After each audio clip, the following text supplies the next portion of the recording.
We've got drams. We've got dragons. We've got existentially fragile, incestuous dark princes burdened by cursed swords. I'm your host, Gus Berger, and with me is my co-host, Dustin Van Horn. How are you tonight, man? Oh man, I don't even know where to go with that one. You nailed it. I'm doing great, Gus. I'm doing great. Another lovely entry as usual. Yeah, I'm excited to talk about all that stuff you just mentioned. Yeah. And I have some thoughts. And yeah. And yeah, there's a lot of thoughts. so many thoughts. Yeah, it's seminal is the word that kept coming up for me. And I'm excited to get more into that. Yeah. So what I alluded to in my intro there is the subject, the fantasy subject that we're going to talk about tonight is Elric of Melniboné, the character Elric, written by Michael Moorcock. It's a very influential archetype establishing kind of character. It's going to be really fun to talk about. Before we get into that, as always, or as usually, we're going to have a little whiskey. Yeah. So, Dustin, why don't you tell me what you're drinking tonight? Absolutely. So, going through the rotation here, I've limited myself to like 5 bottles at a time. So we're back to the Glenfiddich 21-year Grand nice. Reserva. Yeah, and this is the rum cask finish. Yeah, this is that same one. You're coming back around to it. Mm-hmm. Yeah, the same one. So yeah, instead of doing a full tasting, because we've kind of been down that route, I did have a Glenfiddich fact that I did not know about. All right. I don't think most people know about. So if you're familiar, they have a deer on the front. It's a buck, I guess you'd call it. It's their logo. Yeah, yeah. It's based off of a famous painting. Did you know that? I did not know that. Yeah, it's called The Monarch of the Glen. And it's an oil on canvas painting of a red deer. I'm reading from Wikipedia. Sources here. Completed in 1851 by Sir Edwin Landseer. Yeah, it's in the Scottish National Gallery in Edinburgh. And Edinburgh. Yeah, Edinburgh. Very cool. So yeah, it's that's about it for that. I'm gonna drink some. Yeah. Now I know you have something kind of special for us today, right? Yeah, a little different than normal. It's the Longrow peated Campbelltown single malt Scotch whiskey. I want to talk just a little bit about Campbelltown. You might know it because you might be familiar with Scotch a little bit and the history of Scotch. Or you might have seen a map of the various Scotch regions. You're going to be familiar with the Highlands, the Scottish Highlands, the Lowlands. These are Scotch regions, as well as, just geographic regions. There's a Scotch region called Speyside that's very famous. A lot of Scotch comes from there. There's Islay. We've been drinking a lot of Scotches from Islay. Yeah. When both Dustin and I are a big fan of Islay. A lot of people are. There's some people will separate out different islands or the islands as a whole, although that's not an official designation. And then there's one little peninsula called Campbelltown. And if you've ever looked up this spot, this peninsula, which the peninsula itself is not called Campbelltown, the whiskey region is and the town is. It's actually the Kintyre Peninsula. I looked up how to pronounce that. The Kintyre Peninsula is this whiskey region for some reason. And if you look it up and you're like, whoa, what whiskeys are from Campbelltown? There's not many. For a whole region, you might ask the question, well, how the heck did that happen? That's what I asked when I was getting into this. And I was like, what the heck's the Campbelltown region? What are they about? I know Islay's about smoke and peat. Speyside's about these sort of fruity or lighter.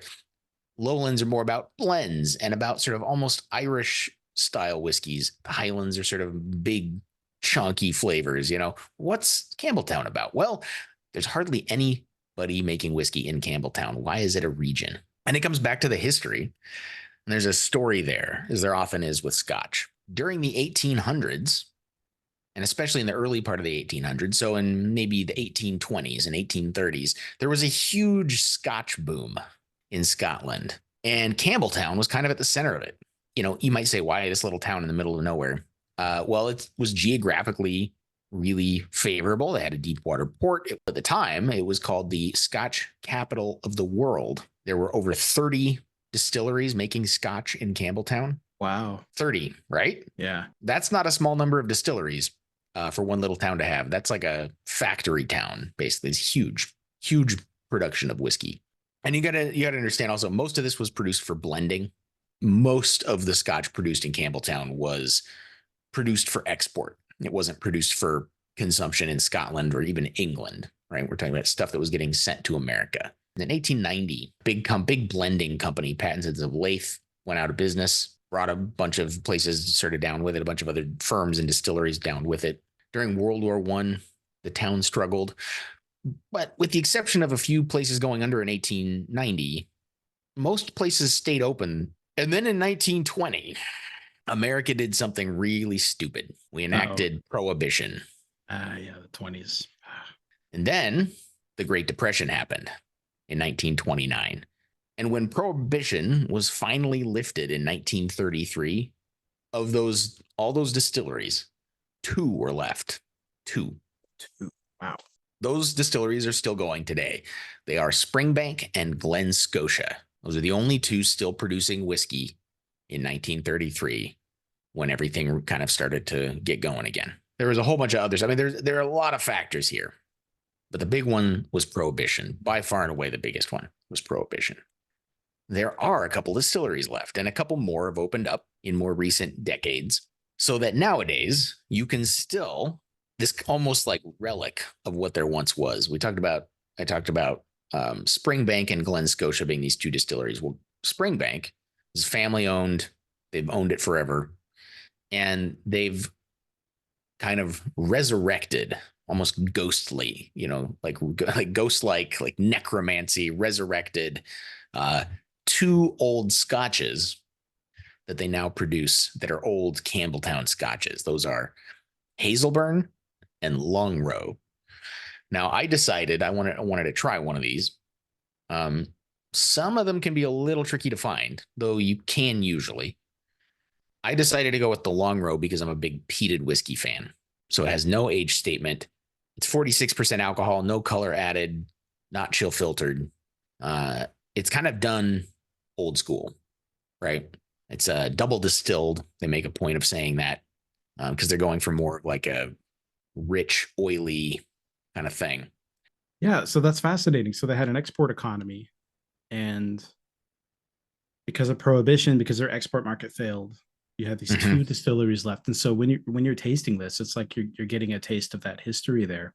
It's in the same tradition that those old school peated Campbelltown peats or peated scotches would have been like. So, you know what? That's novel too. Like, the U.S. has kind of known this is where like innovation happens and novelty happens in the States. We have all these American whiskeys, and they're starting to branch out in Scotland, but they're very much like you said, the regions and the taste are defined, and they're starting to have different cask aging and finish it in different casks. But it's so exciting to me to have a different region. Like, that's really rare for that area, because it's kind of been static for 100 years now or so.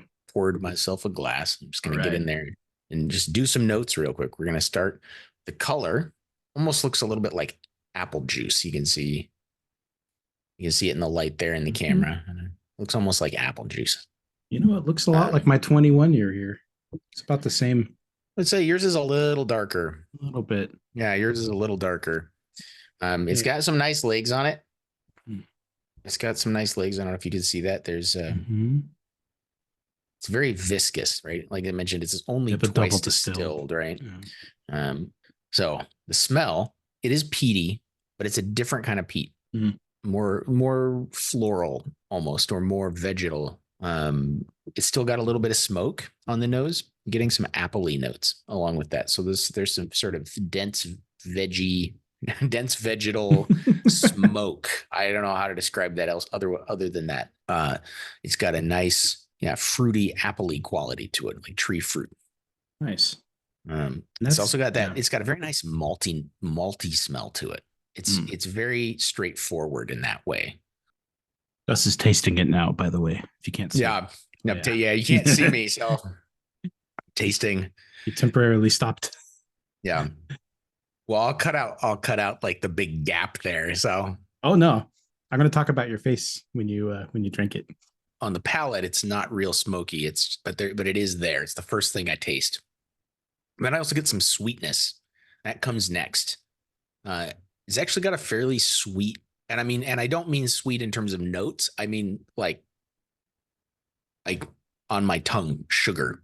Like, it's got some sweetness to it. Not like it's a sweet drink. There's so much going on. I get some spiciness, from the wood that it's been in. Yeah, I get a little bit of spice. Then I get almost like clove, like just a hint, and and I'm getting the apple now. So I took another little sip, but I get a little bit of apple. Yeah, that peat is really really nice. Then on the finish, it's a very long, hot finish. It is not a smooth, like you hear like people talk about, this is a smooth whiskey. It's an easy drinker. It goes down, right? This is not smooth. I'll tell you right now. That's not necessarily a terrible thing. When I drink this, the finish is like something they would have been drinking in the 1800s. It has that old school, like, this is not an easy drinker. This is not for namby-pambies, right? Like, this is for, like, I don't know, dock workers, or chest. Like, yeah, this is gonna put hair. This is gonna put hair on your chest for sure. Okay. Something that Sean Connery might drink. It's gonna put hair on your chest, laddie. I'm just saying. Nice, Gus. Yeah. Yeah. Yeah. It's hot. It's warm. It warms your whole chest.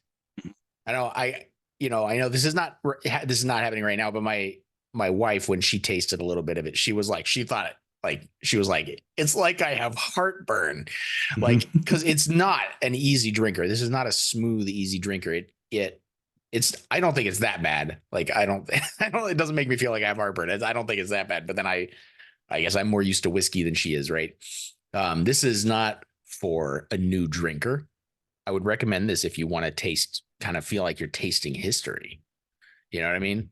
Like, do you want to feel like do you want to taste some Scotch history? This is it. This is Scotch history, right?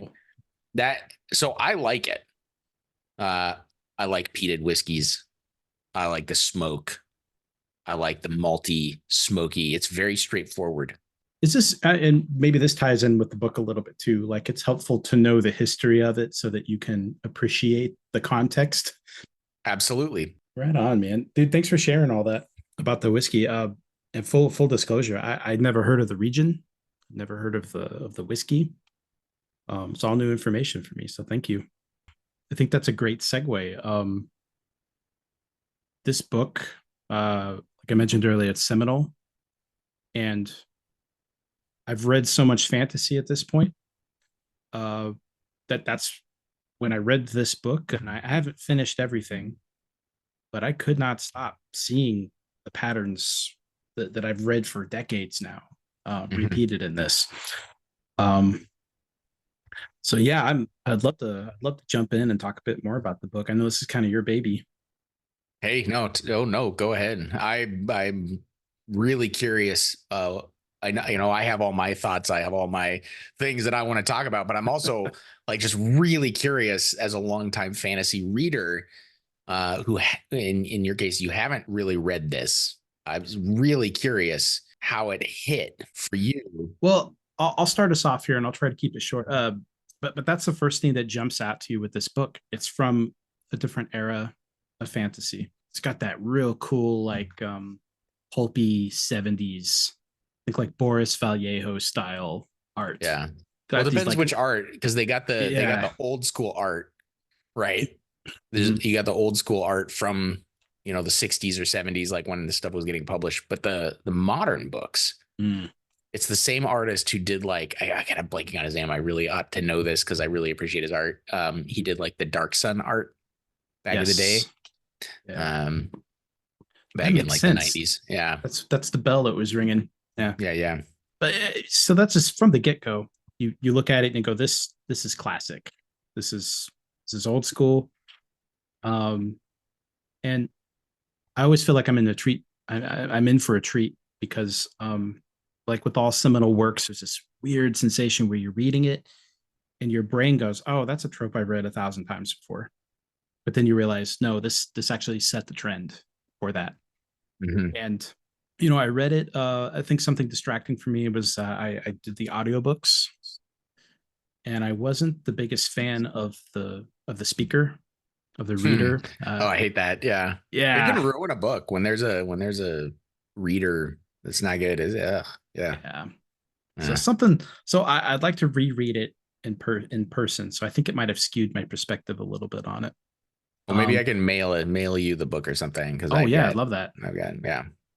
But yeah, I guess so. The third thing I noticed, there was more incest than I'm used to in fantasy books. So yeah, I mean, it's George R. R. Martin, you know, Yeah, but it's like it's, old school I incest. mean, It's like you could say like, oh, I mean, like, but you have to say, well, George R. R. Martin stole it from him. I mean, he stole it from history and exactly. kingdoms and kings that engaged in that. Yep. Um, Which was super commonplace. Look it up. It's yeah, yeah. but yeah. So those were kind of my initial impressions. But I would love to hear your perspective on it because I have some other thoughts on it. But like I know just from the little bit we talked about it earlier, I was fascinated by some of the links you'd made. So Yeah, man.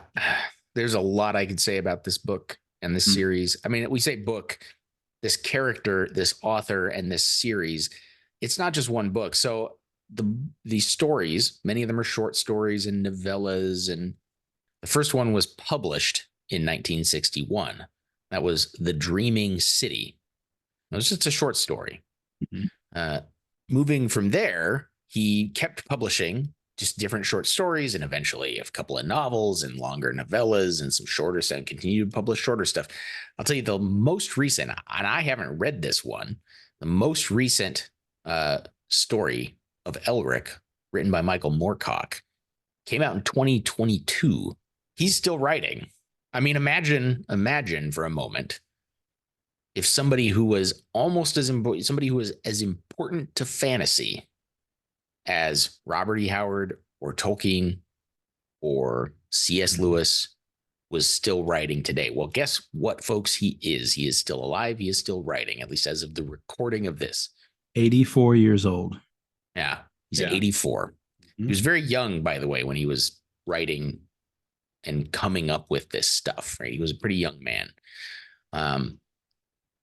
I think to really fully appreciate Elric and Moorcock, you have to understand the context that he was kind of writing fantasy in. When he was writing fantasy and getting published in the 60s, there was nobody, there was nothing really other than Tolkien, C.S. Lewis, and Robert E. Howard. That's not to say there weren't other fantasy books, but that was what was big, right? Before him, fantasy basically fell into one of two categories. You either had things like, and they say this, Tolkien accepted here. Basically, the rest of fantasy fell into either young adult, so Wizard of Oz, C.S. Lewis, The Hobbit, that was another one. So you had this young adult category, and then you had the pulpy stuff, the Robert E. Howard stuff, right? And other than that, there was nothing until Tolkien published Lord of the Rings in the 1950s. But even then, like Tolkien, we think of Tolkien as like this powerhouse, like nobody, like it was somewhat popular when it first came out, briefly, but it didn't get huge until the 1960s. Yeah, had to grow into it. So when Moorcock wrote and published the Elric stories and began that journey, he wasn't worried about Tolkien. He wasn't responding to Tolkien. He was responding to the other stuff. He was basically writing in an era that was essentially a blank slate. The other stuff that was getting published in the 1950s was sort of this literary stuff like Gormenghast, right? Yeah. And Paul Anderson's Broken Sword series and some other things, T.H. White, like the Arthurian stuff, right? Like there were other things getting published in the 1950s, but it wasn't modern fantasy at all. The closest thing to modern fantasy was Tolkien, and he wasn't really popular for another decade or more. So basically, enter Moorcock, enter Elric, completely blank slate in terms of being able to come up with crazy shit and write amazing fantasy, unencumbered and kind of uninfluenced by what we are kind of like just sort of take for granted. And what he essentially did is respond not to Tolkien, but to Conan the Barbarian. He was writing. Yeah. Because he was writing. I know I'm going to title this episode Fathers of Grimdark and he is a father of Grimdark, but he didn't write Grimdark. So in Glenn Cook's case, you can make the case that his work is definitely Grimdark. I think the argument is a lot harder to make for Michael Moorcock's Elric. I think it's trending that direction at this point, but ultimately it's sword and sorcery. Mm-hmm. It's much more akin to Conan. But Elric, this is one of the things Moorcock does. He flips everything about Conan with Elric. Conan is tanned and black haired. He's like this ruddy skinned, outdoorsy barbarian with black hair and blue eyes. Giant muscles. Elric is an albino with white hair. Conan, like you said, muscles, physically powerful. Elric is sickly. Conan uses his strength of arms to win battles. Elric often has to resort to sorcery. Conan is what makes his weapon. He could use any sword. He could pick up any weapon. He could pick up a stick and beat monsters to death with it. It's all about his strength of arms. He makes the weapon. In this, Elric's sword, the cursed blade Stormbringer, it feeds him souls to give him strength. He gets his strength from his blade. Despite those differences, it's still sword and sorcery. He's still going and having swashbuckling adventures. Often, though, they are cosmic adventures. Conan's running around this sort of realistic, sort of semi-historical, version of the real world, right? The sort of Atlantis. It's not Atlantis, but Kull is Atlantis, but it's sort of like the age. What does he say? Like the age between Atlantis and the, or from when Atlantis fell and basically the Bronze Age. So it's like this like mythical sort of world that Conan's running around in. Elric is running around in like this completely high fantasy world where it's also got this strong cosmic element. He's going into dreams and running around in dream worlds. He's going into planes of existence, chaos. Right? Yeah, exactly. Chaos He introduces to fantasy the idea of the planes. Yeah. Right. Other planes, a multiverse. This is where the idea of a multiverse begins. And I mean that, like, I don't mean that in terms of like a physics sense, right? But in terms of being introduced to fantasy, this is where the multiverse gets its start in 1961 with the Dreaming City. Which is nuts to think. That's kind of what blew my mind about it, because I hadn't considered. That's one of those things I was talking about where you read it, you don't realize that this is seminal. This is it. This is what started it. Yeah. Because like Tolkien flirted with it a bit. He had the realm that the elves went to and stuff, but you never really went into that too much. It's like Moorcock went, why not flesh out these worlds? Why not have lore? Why not go to them? Yeah. Right. Why not go to them? Why not be like one of the main sort of allies and antagonists in the whole series, right, is Arioch, who's the Lord of Chaos, right? Yeah. And it's like, there's all these like, you see these things get brought up, like in the way that that Elric interacts with them, and the way that these different sort of cosmic characters interact with him and the world, and the way that all of this stuff, obviously it comes from somewhere, right? A lot of it comes from folklore, mythology. Moorcock didn't invent the idea of a cursed blade. There are cursed blades in a number of mythologies. There's a cursed blade in Norse mythology. There's cursed blades in Japanese mythology, among others. But he introduced them to the fantasy genre. right? He didn't invent the idea of other worlds. He didn't invent the idea of other dimensions. He introduced them to the fantasy world. More than anything else, for me, the Elric stories are like this revolutionary moment in fantasy that is virtually as big as Tolkien is, but in ways that are much more subtle and less obvious because so few people have read it. So few people have read it. Everybody's read Tolkien. Everybody's seen the movies. Everybody knows what The Hobbit and Lord of the Rings are about. Most people know C.S. Lewis. Most people know Conan. Well, that's the thing. Like, you see what they've created, orcs, goblins, and stuff. That you've seen these things spread out. They're in the ether there, and undoubtedly, he was a huge contributor to like what is modern fantasy. We're talking games, media, books, all that stuff. And that was what was startling to me, was reading this guy and seeing kind of like the hidden side, or maybe the side that we don't, because you and I, we're in our early 40s here.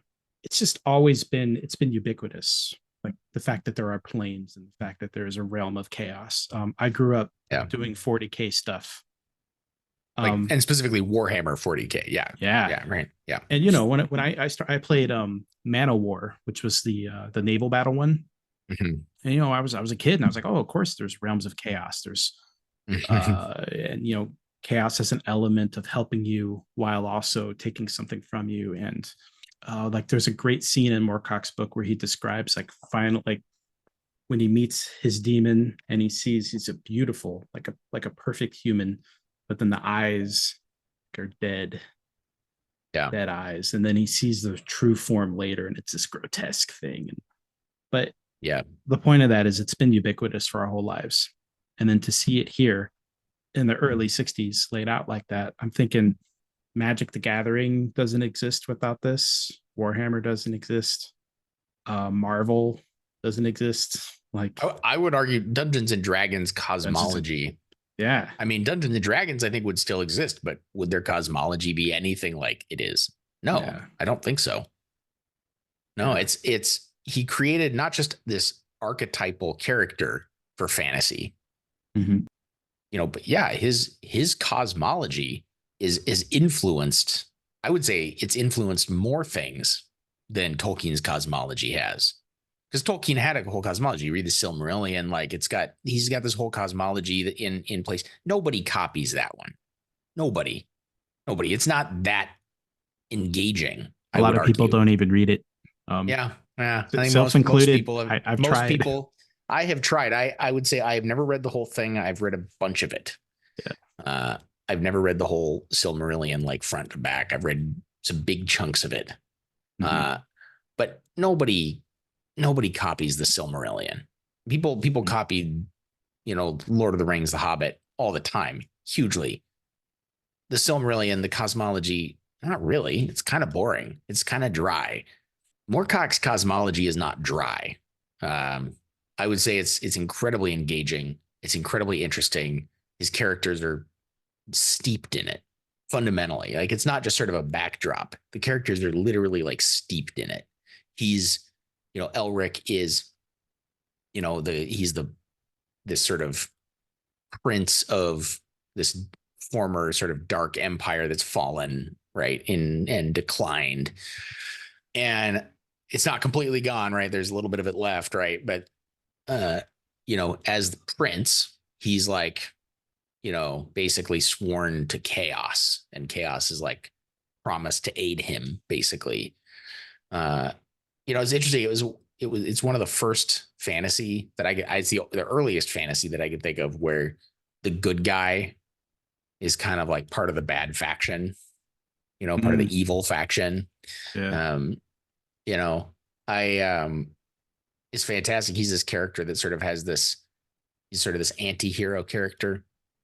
He's got a real, he's influenced by a lot of like hard-boiled like detective and mystery characters, and not necessarily the good guys, right?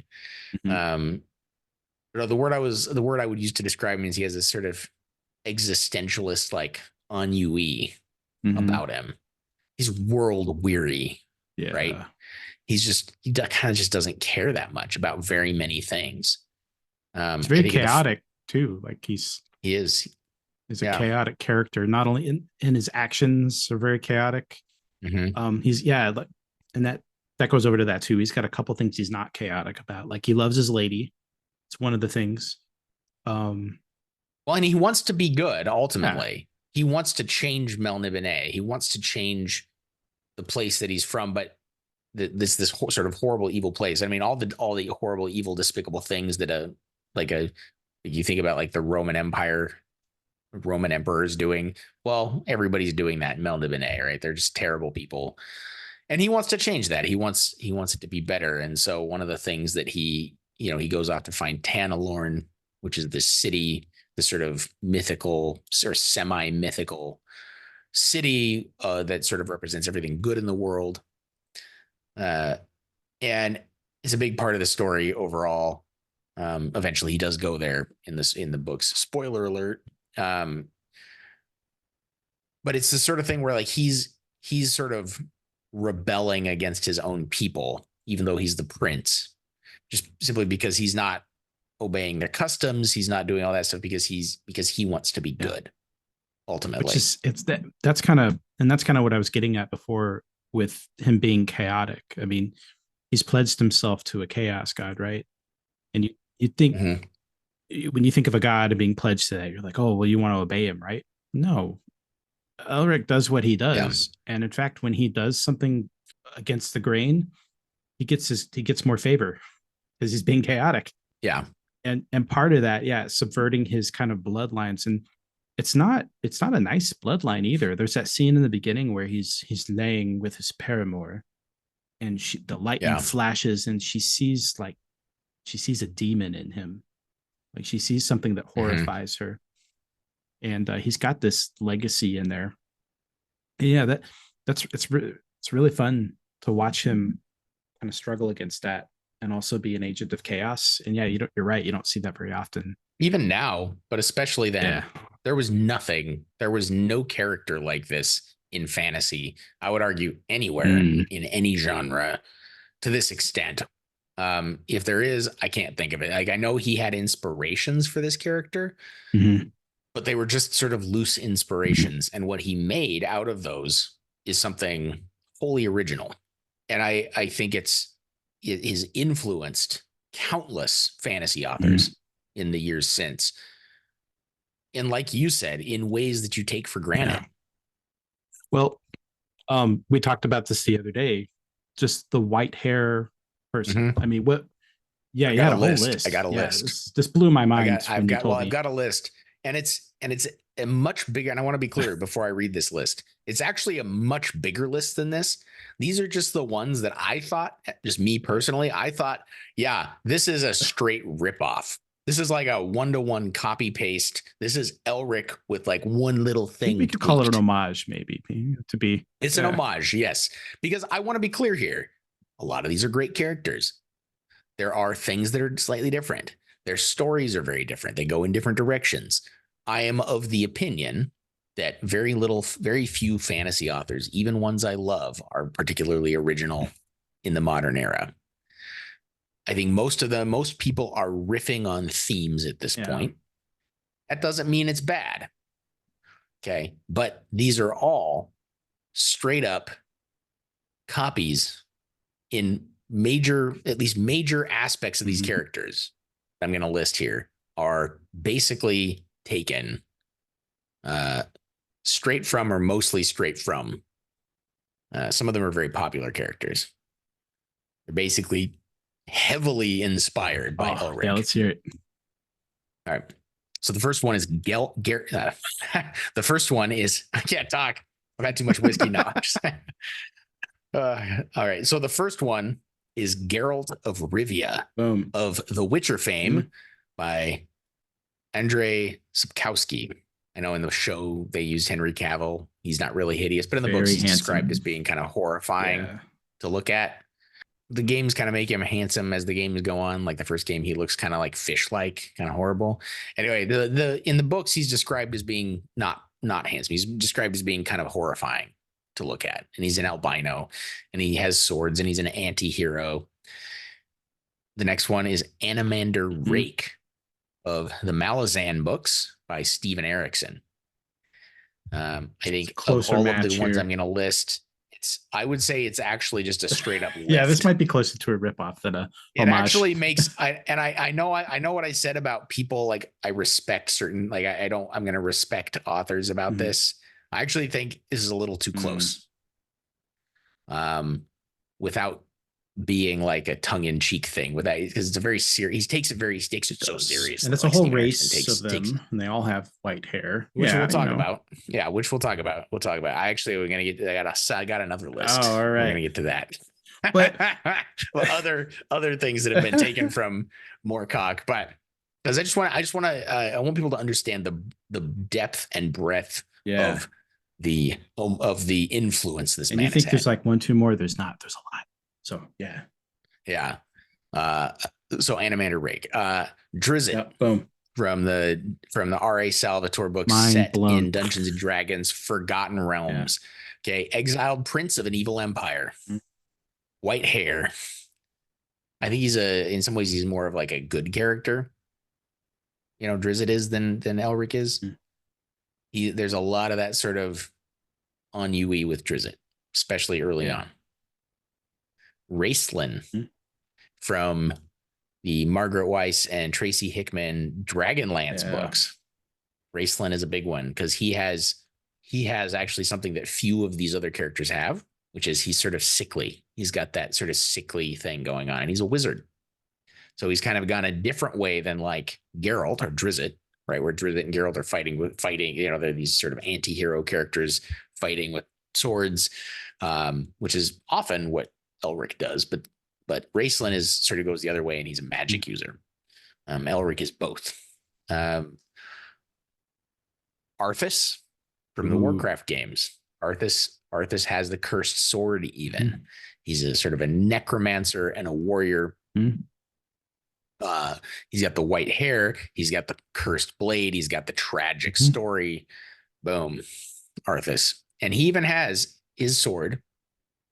What's do you remember Arthas's sword name? Or the Morn? Frostmourne. There we go. Frostmourne. Yeah, there you go. Arthas's blade is called Frostmourne. The sword wielded by Elric's cousin is Mournblade. Yeah, that's gotta be. Elric's sword is Stormbringer. So Frostmourne is a callback, is a direct callback to Moorcock's. This isn't tinfoil tat territory. This is like for real. Yeah. I know this is not most people. A lot of people will be with me so far in terms of knowing who these characters are. I'm going to go with Malice Darkblade from Warhammer Fantasy.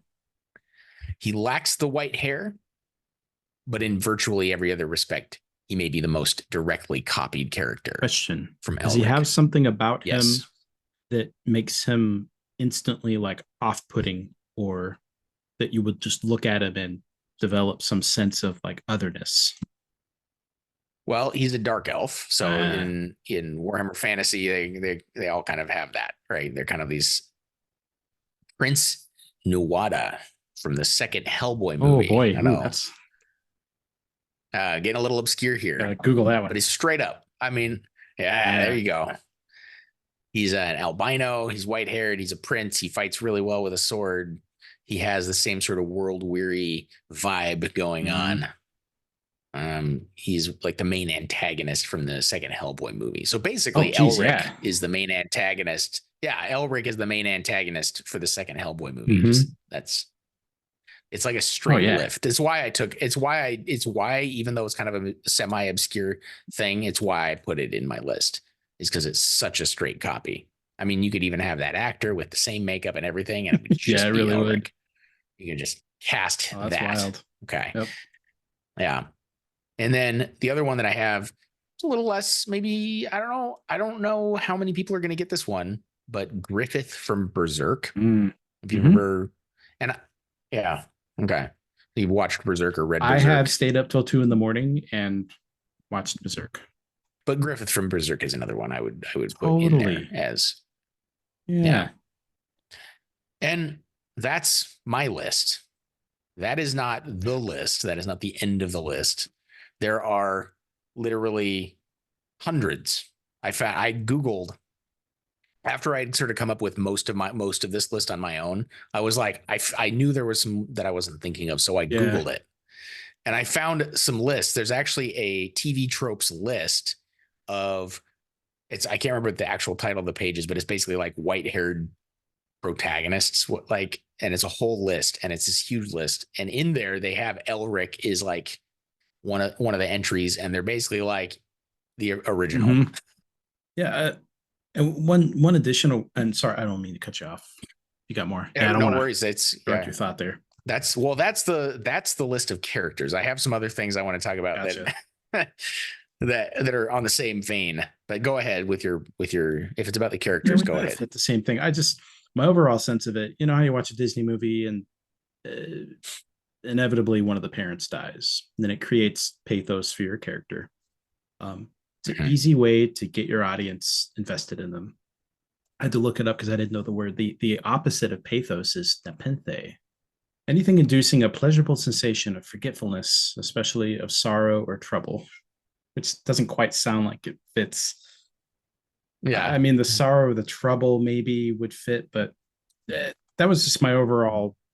I'm glad you went into this because I started thinking about it after we talked about it. And the white hair thing, instantly, right off the bat, it's different than us, than most people, unless you have albinism. And even if you are used to seeing people who have albinism, it's still it's off-putting. It's different. It's so different that you're like, wow. But in this case, you know, you have all these characters, and I think that's just what it was. It was like this super easy way to instantly like cue in your readers or whoever's consuming, you know, whatever the media is. This person's different. And what he does in the writing is you almost send, he's like an underdog. He becomes an underdog for you because he kind of sets the bar low. You're like, whoa, this guy's weird. And then you're like, I got to see the humanity in him. I got to see where's he going. And, you know, when you talk about Animander Rake and Geralt, that's Geralt, half of watching the shows. You're like seeing what's human in them.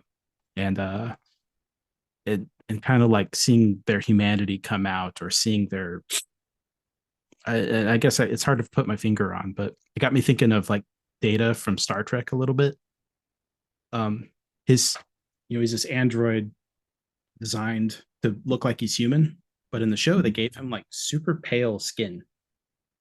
So that when you see him, you're like, whoa, it's kind of pale yellow, and it doesn't look human. And instantly it sets you up to be like, what's going on with this guy? And of course, the theme of that show, you're watching Data expand his humanity. Like that's the one trick pony that people are trying to do when they lift it. Yeah, I think you're absolutely right about that. I think when people lift that, they're trying to make the person seem kind of inhuman or not quite human, or they're trying to make them seem different. They don't fit in. Yeah. And I think some of these authors are certainly going back to it simply because they want to refer to Elric. I think some of these people are doing it on purpose to refer back to fantasy history. Yeah, there's just a couple other things. I wanted to say that not only has Moorcock sort of established this, this character archetype, but he's also sort of established the dark elf trope.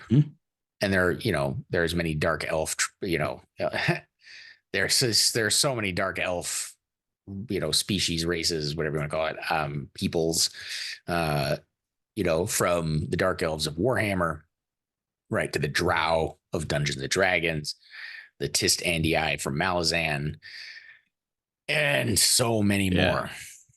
That just scratches the surface. He created that trope with the Melnibonéans. I mean, they're described in the books as being not human, right? As not quite human. Not anymore anyway. That trope has basically given rise to dark elves. We talked about and then the other one that I want to call out, they're not dark elves, but the Targaryens in Game of Mhm. Thrones. I couldn't think of a major character that's an Elric clone. There are some minor ones that are sort of. I couldn't think of a major one that is. The Targaryens, and more specifically, or as much as the Targaryens, the sort of old Valyrians, Mm. prior to their destruction or whatever, are certainly Melnibonéans, Yeah. essentially. Um, so I think it's interesting. There's how much, and then we already talked about the cosmology and all the cosmologies that have been influenced by Mhm. Moorcock. Um, and I think it's amazing when you sit and you take stock of how much influence he's Mhm. had on fantasy, because then you think about like how much fantasy has been influenced by the things we've mentioned, Mhm. right? Like it goes on and Yeah, it's on everywhere. and Yeah. on. It's just echoing in the throughout the Yeah. genre, and has been, I think generally you would say probably since like the 1970s and 80s is when people really started to take note, right? And really started to emulate and copy. Really in the 80s, I think but in the late 70s too, Yeah. right? Late 70s to 80s is when people really started to take note and started to emulate some of these things. And in some cases, like Warhammer Fantasy's cosmology, just straight up Yep. take it, right? uh, so yeah, I think that's what I wanted to say about it. I don't need to get into the specifics of the story at this point. Yeah. I really, yeah, really wanted to take some time to appreciate what he wrote and what Elric is and what it's Yeah. become. Yeah. Um, And I think we did that today. And I think yeah, I learned so much reading the book and I really appreciate the research you put into it. And I was curious. I guess I kept thinking, could he write this today? Would it be how would it be different? How would it be the same? Do you have any thoughts on like what would be different if it was written today, or is it just kind of hard to do? And I'm thinking kind of in terms of like his writing of women, which I thought mhm. was I don't know. I haven't read too far into it, but it was definitely old school where like no agency. Yeah, I mean, I think it's one of those things where like you have to just sort of look at it and say he was writing in a different Yeah. era. Just like with Tolkien, I mean, and with Robert E. Howard and all these guys, like they were writing in a different era. Mm-hmm. They had different set of beliefs that maybe they wouldn't have written that way, or they would have, I don't know. But it's certainly, as almost any writing is, right? It's a product of its time. For good or for worse, for better or for worse, right? It's a product of its time. If you are somebody who decides they do want to go read Elric, just keep that in mind, right? Like just like if you will go and read Jules Verne, he was racist. Mm-hmm. You just gotta have to live with that, or don't read it. That, Yeah. or Robert E. Howard, or H.P. Lovecraft, or Tolkien to some Yeah. extent. Any of these guys, like you're gonna have to contend with some Mm-hmm. things, right? When you read these, and I don't. Yeah, I was gonna say that I don't think that Moorcock was as extreme as some of those guys, um, but it's certainly a product of its Yeah. time. Yeah. Thanks for saying that. I really appreciate that, and it's kind of a hot button thing right now. It's been odd. I see people talk about Wheel of Time all the time, and with that kind of view on it, not liking how the female characters are written and things like that. Mhm. And yeah, I would also encourage readers like yeah, it's read it like history and try Yeah, to understand that you're seeing it through our enlightened future lens. And yeah. that not only will that help with Don't get, yeah, yeah. yeah, don't It get bogged will. down, but yeah, it'll help with that stuff, but it'll also help you I was gonna realize. say the Yeah, word. go ahead. Yeah.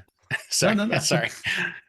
I was gonna say the word is, don't hold it to our standards. Don't be anachronistic about Yeah, it. Right. yeah, it's a good way to put Read it. it. Read it with a, yeah. Don't be anachronistic about it. Yeah. At least I would encourage you not to be. So Yeah, I think I want to reread it and a physical copy. That's the other recommendation I would make to people. I was not a huge fan of the audiobook performance. I found it to be kind of distracting, and even my gripe with the women characters things, it was the guy speaking for the woman character, and it sounded odd. I don't know if Oh, it might not even be the book. It might be just that be the guy. guy. So I'm probably going to reread it with that in mind. But yeah, I would probably just read the physical copy if I could do it over again. But yeah, I think it's a big recommend from me. I think it's like reading history. I think it's something that, especially if you read fantasy, you would really appreciate it. And it's another one of those books like the Once Upon a Time in Hollywood meme where you're just pointing at it all the time. I recognize that. Look at that. Yeah. It's awesome. Yeah.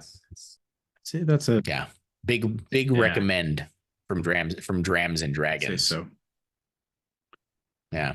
Yeah, and I think it's a great place to end. I feel like you'll probably keep talking about it. But I could talk about this. I could literally talk about this like a week straight. I probably gonna go eat some dinner and talk my wife's ear off about Elric, and she's gonna be like, "Ugh." I know it's been eating my brain a little bit. Even Steven Erikson. Just yesterday I was thinking about all the realms, in the gods, the body of the gods. And I was like, "Oh crap, that's Moorcock." He just changed it. It's all Moorcock. Yeah. It's all Moorcock. And again, I don't dislike Steven Erikson particularly. Like, I enjoy some of his work. I honestly think the second book in that series is one of the greatest fantasy books, like single fantasy books ever written. I think it's phenomenal. Like the Chain of Dogs stuff, like that. But everything past that was I did not finish the series. Went up and down. Yeah, I haven't finished the series either. I've read some of it. Dude, Cripple God. Oh, was legit? Was it Cripple God you couldn't get through? Yeah, there's a lot of it's this depressing. I had somebody try to tell me online that it wasn't Grimdark, and I'm like, it's the grimmest fucking darkest. It's the grimmest darkest series I've ever read in my goddamn life. I like Grimdark, and it's fucking depressing. Grimdark. Yeah, I mean, there's for me that series. What I've read of it, some of it is amazing, and some of it is fine, and some of it is too depressing. Yep. It's like all over the place. It really is. And but people who like really love Steven Erikson need to go read Moorcock, because I think they would be like, oh, that's where this came from. Yeah. Huh. Yeah, and I don't think you take away from it, because I think Erikson did some cool stuff with it. Like he did. He took some of that in a really cool direction. For sure. But I appreciated Moorcock's approach to it. I think it was more direct. Yeah, Erikson's, I know it had me scratching my head a lot of times. Like, okay, so they're in the body of a god, which is actually a realm. Yeah. It's just sometimes. Yeah. But yeah, man, hey, thanks for everything. I really appreciate it. Yeah, like I said, research was awesome. Learned a lot. And listeners, I hope you learned a lot too. It was a lot of fun. All right. Well, yeah, it was a lot of fun. I really enjoyed that. And yeah, I hope everybody listening enjoyed that as well. Thank you, everybody who's listening. We appreciate that you've taken the time to actually listen through this whole thing. Stay gold. Stay gold. I think that's. I think it's catching on. Yeah. Tell your friends. I don't know. Catching on. Maybe. Yeah. Like, subscribe, smash the and tell your friends. Yes. Smash that so like button. It does. It sounded just gross too to old say. for that. I think we're elder millennials. We're too old for that. Yeah, pretty much. Anyways, thanks, Gus. But yeah, thank you, and have a good night. You too, man. Bye, everybody.